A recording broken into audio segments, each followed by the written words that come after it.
If you study the development of the fantasies of very, very dark people, you see that they brood and fantasize in isolation for years.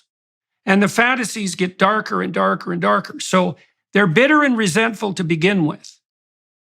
And then they start fantasizing about, well, what they would want. That can take a sexual end, or it can take a very violent end, or it can take both.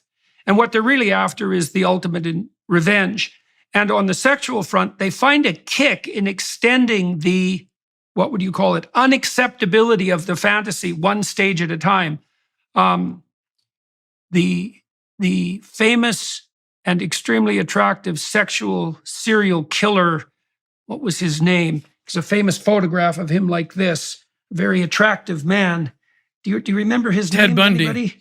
Ted Bundy. Ted Bundy detailed out exactly how his fantasies progressed as he became more and more involved with pornography. And what happens in some sense is that these people who are nursing these terrible fantasies want to stay on the edge of novelty. And so their fantasies get darker and darker and darker as they progress down that road.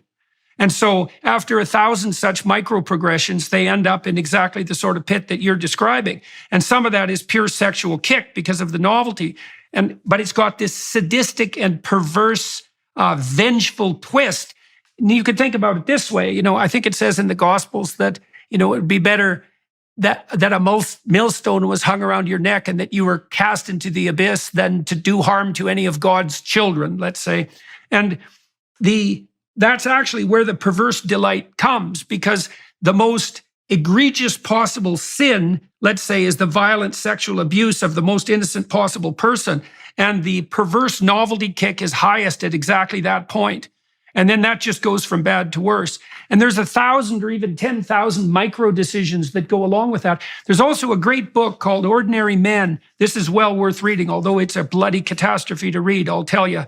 It details out how a group of German policemen who were moved to Poland during World War II were transformed from ordinary ordinary working class men, old enough to not have been raised under the Nazi regime, by the way, and so not propagandized into a kind of mindless obedience, how they went from being perfectly ordinary policemen to the sort of people who could take naked pregnant women out into the middle of the field and shoot them in the back of the head. And it isn't like they had an easy time with that. Some of them reported the same sort of thing that you reported when you first watched that video. What they were being called upon to do stage by stage made them physically ill. And they had a commander who actually had told them that they could leave the service if they didn't want to continue with their duties. But they felt duty-bound not to leave their comrades having to mop up the terrible situation. But it does a lovely job of detailing out how your movement from normality to absolute perversity is a consequence of 10,000 micro violations of your own conscience. Not all of them micro, obviously. So you need to know about the vengefulness. You need to know about the kick of sadism. That's that novelty kick that produces a dopaminergic kick that heightens sexual satisfaction. And so there's an element of sadistic misery that can add novelty to sex. That's particularly attractive to people who are bitter and resentful because they actually can't find any willing sexual partners. And so they're angry at the world and shake their fist at God because of it.